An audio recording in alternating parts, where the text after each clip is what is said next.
Welcome, स्वागत है आपका सामाजिक ज्ञान पे। आज हम हिंदी ग्रामर में संधि करेंगे। संधि का मतलब होता है एग्रीमेंट, जुड़ना दो चीज़ों का, जॉइनिंग जिसे इंग्लिश में कहते हैं। तो फर्स्ट हम शुरू कर रहे हैं। जैसे यहाँ लिखा है विद्यालय, नयन, भोजनालय। ये तीन चित्र जो आप देख रहे हैं ऊपर। बच्चों, आपने देखा होगा विद्यालय शब्द में विद्या जमा आलय दो शब्दों में पहले अंतिम आ और दूसरे शब्द आलय के बड़े आ को प्रारंभ में मिलने से जो परिवर्तन हुआ, यानी उसके बाद क्या बना, विद्यालय शब्द बना, उसे बना है। उसी प्रकार नयन में यह जो शब्द बना है वो ए और अ से मिलकर बना है, तथा भोजनालय में अ और बड़ा आ के कारण परिवर्तन हुआ है। अतः हम कह सकते हैं, ये डेफिनेशन है संधि की, दो वर्णों के मिलने से होने वाले विकार या परिवर्तन को संधि कहते हैं। विकार का मतलब क्या है? चेंज हो गया, दो शब्द मिले और एक नया वर्ड बन गया। संधि का अर्थ होता है मेल। यहाँ हमें समझना चाहिए कि संधि में जो भी विकार या परिवर्तन होता है वह शब्दों में ना होकर केवल वर्णों में होता है। आपने पहले पढ़ा है स्वर, वर्ण और व्यंजन। यहाँ क्या है? वर्ण है। वर्ण का मतलब ऐसे शब्द जिनका कोई मीनिंग होता है। संधि विच्छेद, संधि विच्छेद का मतलब उनको जिनको जोड़ा था उनको अब क्या कर रहे हैं? अलग कर रहे हैं। जैसे संधि युक्त शब्दों को अलग करना संधि विच्छेद कहलाता है। विच्छेद का मतलब अलग करना, सेपरेट करना। जैसे छात्रालय, छात्र और आलय, छात्र और आलय। भोजनालय, भोजन जमा आलय। हिम जमा आलय, हिमालय। ठीक है। संधि के भेद, संधि के तीन भेद होते हैं: स्वर संधि, व्यंजन संधि और विसर्ग संधि। स्वर क्या होते हैं? आ, आ, ई, ये सारे क्या हैं? स्वर हैं। व्यंजन क्या है? क, ख, ग, घ। और विसर्ग क्या है? जो दो बिंदियां शब्द के पीछे लगाई जाती हैं और जिसका साउंड जो आता है वो अह करके आता है। स्वर संधि, स्वर के साथ स्वर मिलने से जो विकार या परिवर्तन होता है उसे स्वर संधि कहते हैं। जैसे सची जमा इंद्र, सचिंद्र। सची जो है वो इंद्र की पत्नी है, इसलिए सची को जब इंद्र के साथ जोड़ा तो एक नया शब्द बना सचिंद्र। और जो जॉइनिंग हुई, जो दो शब्द बने बड़ा ई और छोटा ई, जोड़कर हमने इसको मात्रा में लिख दिया सचिंद्र। स्वर संधि के भेद। अब स्वर संधि के भेद हैं दीर्घ संधि, गुण संधि, वृद्धि संधि, यण संधि, अयादि संधि। दीर्घ का मतलब होता है लंबा या बड़ा। दीर्घ संधि, जब कभी हम ह्रस्व या दीर्घ आ ई ऊ के बाद ह्रस्व या दीर्घ आ ई ऊ आए तो दोनों शब्दों के मेल से दीर्घ आ ई और ऊ हो जाते हैं। ठीक है। जैसे विद्यार्थी, बड़ा आ और उसके बाद छोटा आ। परमारथ, छोटा आ और अ। अगर दोनों छोटे छोटे स्वर हैं, यानी छोटा आ बड़ा आ, या छोटा आ छोटा आ, छोटा आ छोटी ई, अगर इस तरह से हैं, दोनों को ज्वाइन किया तो एक बड़ी मात्रा बन गई, बड़ी ई की मात्रा बन गई। अगर ऐसा हो रहा है तो उसको हम कहते हैं दीर्घ संधि। जैसे मुनींद्र, छोटी ई जमा छोटी ई बन के मिलकर क्या बन गई? बड़ी ई की मात्रा। नारींदु, नारी और इंदु, बड़ी ई और छोटी ई की मात्रा मिलकर बड़ी ई की मात्रा बन गई। भानुदय, छोटा ऊ और बड़ा छोटा ऊ, दोनों ऊ को मिलाया तो एक बड़े ऊ की मात्रा बन गई। वधूस्तव, वधूस्तव का मतलब है बड़ा ऊ और छोटा ऊ। अगर इस तरह से मिला देते हैं हम शब्दों की, जो स्वरों को मिलाते हैं, तो बड़े ऊ की मात्रा बन गई। जहाँ छोटा बड़ा, बड़ा बड़ा, या एक छोटा और दूसरा भी छोटा, उन दोनों को ज्वाइन करके जब हम शब्दों को बनाते हैं तो इसको कहते हैं दीर्घ संधि। इसमें आपको बीच के वर्ण देखने हैं, बीच के वर्ड में देखना है कि बड़ी आ की मात्रा लगी है। अगर बड़ी आ की मात्रा, बड़ी ई की मात्रा, बड़े ऊ की मात्रा लगी है, इसका मतलब संधि जो है वो दीर्घ संधि है। ये इसको पहचानने का एक ट्रिक है। गुण संधि। इस संधि में अ या आ के मेल से ई, छोटी ई या बड़ी ई से होने पर ए शब्द बनता है। आ, छोटा आ या आ के मेल से मिलने पर ऊ, छोटा ऊ या बड़ा ऊ होने पर ओ बनता है। और अ या आ के साथ में ऋषि मिलने पर र, अर हो जाता है। देखिए इसमें क्या है, जैसे ई है, छोटी ई या बड़ी ई, उसको जब आ और ए से मिलता है, छोटा आ या बड़ा आ से मिलता है, तो वो अ के साथ में मिलके ए का साउंड देता है। जैसे नर है तो नर में र के साथ में रा व्यंजन है तो अ का हल्का सा साउंड आता है। और ई, छोटी ई है, इन दोनों को मिला दिया तो ए का साउंड आता है। तो इन दोनों का जॉइन करेंगे नर और इंद्र, तो ये मिलकर क्या बना, नरेंद्र। महा और इंद्र, महेंद्र। मतलब बड़ा आ और ई मिलने के बाद में ये क्या बन रहा है, बड़ा ए बन रहा है। ए की बल्कि मात्रा बन रही है ये, ठीक है। ज्ञान, उपदेश, ज्ञान और उपदेश, तो दोनों को मिला दिया हमने, ये क्या बन गया, अ जमा उ, तो ये ओ बन गया, छोटा ओ बन गया। ओ बनेगा तो सिंगल मात्रा आएगी। ज्ञानोपदेश। जल जमा उर्मी, जलोर्मी। छोटा अ और बड़ा ऊ मिलकर क्या बना, ओ बना। अब इसमें सिंपल सी चीज़ आपको याद रखनी है कि अगर छोटे अ बड़े अ के साथ में ई और बड़ी ई मिल रही है तो मात्रा किसकी आएगी, ए की मात्रा आएगी, ठीक है। और अगर ऊ मिल रहा है अ के साथ में, छोटे अ बड़े आ के साथ में बड़ा अ बड़ा ऊ और छोटा ऊ मिल रहा है तो ओ का साउंड आएगा। ओ में क्या होता है, सिंगल मात्रा होती है। जैसे जितने भी शब्द आप यहाँ देख रहे हैं, नरेंद्र में ए की मात्रा आ रही है, सिंगल मात्रा है। महेंद्र में ए की मात्रा आ रही है, सिंगल मात्रा है। ज्ञान उपदेश, ओ आ गया, ऊ आ गया तो क्या बनेगा, ओ बनेगा। बड़ा ऊ आ गया तो ओ बनेगा, ठीक है ना। उसके बाद है देव ऋषि।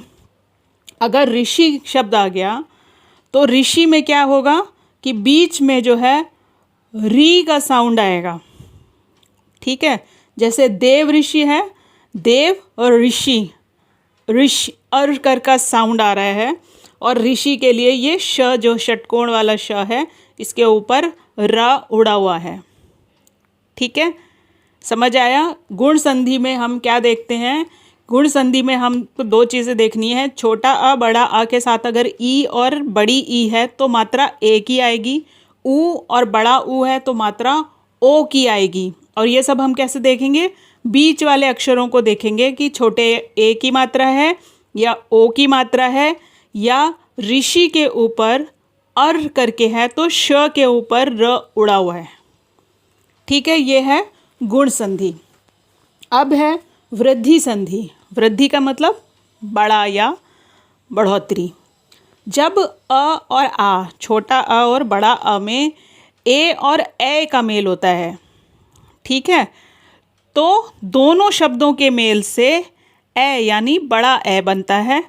अ और य और आ के मेल से ओ और औ बनता है। और दोनों मिलने से औ, बड़ा औ में बदल जाते हैं। जैसे एक और एक हो गया। क के पीछे अ की मात्रा है और ए है तो बीच में मात्रा क्या हो गई, डबल हो गई, बड़े ए की मात्रा हो गई। जैसे हम हैं बोलते हैं ना, राम ये कार्य करता है, तो है के ऊपर दो मात्राएं लगती हैं क्योंकि बड़े ए का साउंड आता है। इसी तरह अगर अ और छोटा अ और छोटा अ और छोटे ए की साथ में जॉइनिंग है तो बड़े ए की मात्रा लगेगी। बात समझ रहे हैं। सदा और एव सदैव, यहाँ आ जो है वो बड़ा है और ए जो है वो छोटा है, तो बीच में हमने मात्रा लगाई बड़े ए की, दो मात्राएं, और इसको बना दिया हमने सदैव। वन औषध यानी वन में उगने वाली औषधि, तो वन औषध में क्या किया हमने, न के साथ में अ है और ओ है, छोटा ओ, और दोनों को मिला दिया तो मात्रा किसकी आई, बड़े औ की। जैसे औरत बोलते हैं तो बड़े औ की दो मात्राएं और नीचे डंडी आई। परमौषध, परमौषध, इसमें भी हम अ और औ है मिलाएंगे तो बीच में मात्रा दो मात्राएं आएंगी, बड़े औ की मात्रा। ठीक है, जैसे मतैक्य है, अ में बड़े ए की मात्रा है तो बीच में मात्रा कौन सी लगेगी, दो मात्राएं लगेंगी। इसका पहचानने का बिल्कुल सिंपल सा तरीका है कि वृहत संधि है। वृद्धि संधि कैसे पता लग रही है, ए और ए है, छोटा ए है या बड़ा ए है, लेकिन मात्रा बीच में कौन सी लगेगी, बड़े ए की, यानी दो मात्राएं लगेंगी। जैसे हैं में लगती है, जैसे में लगती है, जा में ए की मात्रा लगती है, डबल मात्रा लगती है ना। और औषध, इसमें ओ और औ, छोटा ओ और बड़ा औ दोनों मिले शब्द जो हैं वो छोटे अ के साथ में या बड़े आ के साथ में आएंगे तो बीच में मात्रा लगेगी औ की। औ यानी औरत वाले औ की, दो मात्राएं और नीचे डंडा। यण संधि, जब कभी ई यानी छोटी ई बड़ी ई, छोटा ऊ बड़ा ऊ और ऋषि वर्णों के मेल से असमान स्वर होता है तो इसे ई, छोटी ई बड़ी ई का य में और ऊ और बड़े ऊ का व में और ऋषि का र में परिवर्तन हो जाता है।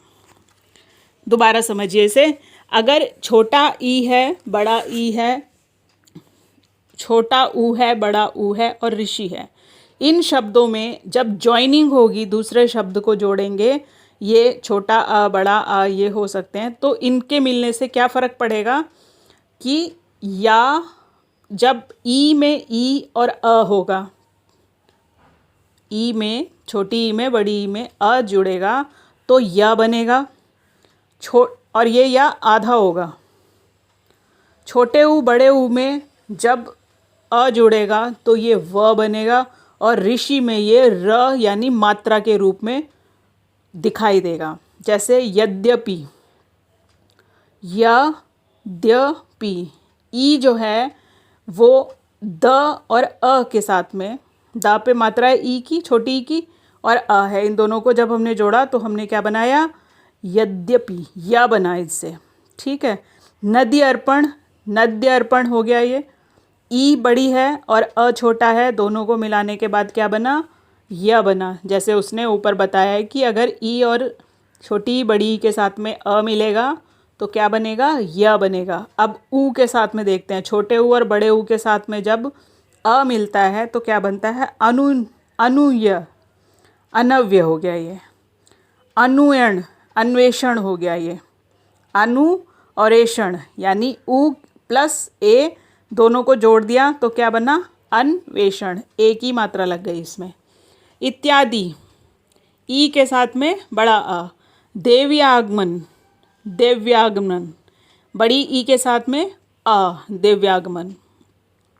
सुआगत, स्व आधा हो गया और वागत, ऊ प्लस आ। ठीक है, पित्राज्ञा, पित्राज्ञा, पितृ और आज्ञा, ऋषि के साथ में हमने क्या बनाया, आ बनाया और इसलिए इसका साउंड क्या हो गया, र का, पित्र, र। अब है अयादि संधि, ए और ए, छोटा ए बड़े ए, ओ और औ, छोटा ओ और बड़ा ओ, किसी स्वर में मेल होता है तो ये क्या बन जाता है, अय, तो ए का ए हो जाता है, ए का आय हो जाता है और ओ का अव और औ का आव में परिवर्तन हो जाता है। जैसे नयन, ए में अ मिला तो ये य बन गया, गे में अक मिला तो ये गायक हो गया, पौ में अन मिला तो ये पवन हो गया, अव हो गया, ओ मिला ना तो अव हो गया। नौ में इक मिला तो नौविक हो गया, भौ में उक मिला तो भावुक हो गया, पौ में अक मिला तो पावक हो गया। अयादी संधि में आपको यह चीज़ ध्यान रखनी है कि इसमें एक नया शब्द य बन रहा है, ठीक है। और साउंड क्या आ रहा है? आए, अव, आव, नावक, नाविक, भावुक, पावक। औ मिलेगा तो आव का साइन आएगा, जैसे बीच में आप देख रहे हो। और अव, अगर छोटा अ मिलेगा ओखली वाला और अ मिलेगा तो इससे क्या आएगा? इक का साउंड आएगा। ओ और अव, पवन। गए और अक, गायक। इसको अच्छे से एक बार देख लेना। व्यंजन, व्यंजन संधि क्या है? व्यंजन आपको पता है, अ आ इ ई ये सारे व्यंजन, सॉरी, क ख ग घ ये सारे व्यंजन हैं। और जब अब ये शब्द मिलेंगे तो व्यंजन और स्वर दोनों मिलेंगे तो एक नया शब्द बनेगा। व्यंजन वर्णों का व्यंजन से अथवा व्यंजन वर्णों का स्वर से मेल होने पर जो विकार या परिवर्तन होता है उसे व्यंजन संधि कहते हैं। या तो व्यंजन व्यंजन से मिले, यानी क ख ग ये उन्हीं के जैसे शब्दों से मिले, या ये क ख ग स्वरों से मिले तो शब्द में विकार आता है, यानी चेंज आता है, और उसको हम कहते हैं व्यंजन संधि। व्यंजन और स्वर वर्णों के मेल होता है, जैसे वाक, इश, वागिश। यहाँ क और ई है, यानी एक व्यंजन है और दूसरा ई जो है वो स्वर है। तदाकार, तत् और आकार मिलाया। ता जो है आपका व्यंजन है और आ जो है वो स्वर है। दिगंत, दिक, गंत। दिक और अंत मिला के बना है क और छोटा आ। अब जैसे है सज्जन, सत, जन, त और ज, तो इसमें क्या हुआ? एक वर्ड जो है वो डबलिंग हो गया और आधा हो गया। व्यंजन का व्यंजन वर्णों से मेल होने पर जो वर्ड है एक, वो हाफ हो जाएगा। जैसे सतचरित, सच्चरित हो गया। ये ता और च का मिलन हुआ तो जो च है, जो बाद वाला अक्षर है, वो क्या हुआ? डबल हो गया, एक आधा और एक पूरा। उत्नति, उन्नति, यानी त और ना का मेल है। त और ना के मेल की वजह से ना जो है वो क्या हो जाएगा? एक आधा और एक पूरा आ जाएगा। दिग्गज, इसमें आपको पीछे वाले जो शब्द है उस पर ध्यान देना है। जैसे चा है, ना है, ग है। पहले वाला सच्चरित है तो चा क्या हुआ? आधा, और जैसे बच्चा, कच्चा, इस तरह के वर्ड होते हैं ना, आधा और पूरा वर्ड। तो अगर आगे वाले शब्द के पीछे वाला जो शब्द है, जब इनको जोड़ेंगे, व्यंजन से व्यंजन जब जुड़ेंगे तो पीछे वाला शब्द एक आधा और एक पूरा आएगा। जैसे दिग्गज है तो द दिग्गज, ग पीछे वाला है ना, आधा ग और पूरा ग। अ जमा अच, अंत, अजंत हो गया। ये पीछे वाले शब्द का जो जंत है, चा और अ को मिलाकर इन्होंने ज बना दिया। उच्चाव, उत्छाव, आधा शब्द जो है वो चा हो गया और छावास, उच्छावास। किंचित, किम, किम म आधा हुआ तो बिंदी लग गई और किंचित हो गया। संयोग, म जो है वो आधा हुआ तो बिंदी लग गई, संयोग हो गया। अभिषेक, शेख, ये यहाँ पे भ और श मिला दिया तो ये षटकोण वाला श हो गया। विषम, यहाँ क्या लिखा है? वी और सम लिखा है, और लेकिन जब हमने वी और स जोड़ा तो ये बना विषम, श षटकोण वाला श बन गया। ठीक है। उच्चारण, इसमें वही वाला नियम लग रहा है कि आधा त है अगर आगे तो पीछे वाले शब्द क्या है? डबलिंग हो जाएगी, आधा और पूरा हो जाएगा। वाक्मय, वाड्मय हो गया ये। सद्भावना, त जो है वो भ द में बदल गई अगर पीछे भ है तो। उद्धार, समतोष, संतोष, इसमें क्या है? म की बिंदी आ गई और तोष आ गया। परिणाम, परिणाम। ना जो है वो परी के साथ में लग के क्या बन गया, ण बन गया, ये परिणाम। निषिद्ध, नी और श जो है वो षटकोण वाला शब्द श हो गया, निषिद्ध। आखिरी है विसर्ग संधि। विसर्ग, जहाँ विसर्ग का किसी स्वर या व्यंजन के साथ मेल हो पर जो परिवर्तन होता है उसे विसर्ग संधि कहते हैं। जैसे नि जमा आहार, निराहार। मन जमा अनुकूल, मनोकूल। निश्चल, नी में 2 बिंदी हैं और चल तो इसमें आधा श आ गया, निश्चल। निर्धन, निष्फल, नमस्ते। निराशा, मनोकामना। निश्चल, निष्कलंक, निस्संतान। ठीक है, इसको आपको 2-3 बार अच्छे से देखना पड़ेगा और उसके बाद में आपको ये चीज़ क्लियर हो जाएगी। अगर कोई भी आपको दिक्कत होती है तो आप मुझको कमेंट कर सकते हैं, और अगर चैनल अभी तक सब्सक्राइब नहीं किया तो इसे सब्सक्राइब कर लीजिए। Thank you, thanks for watching.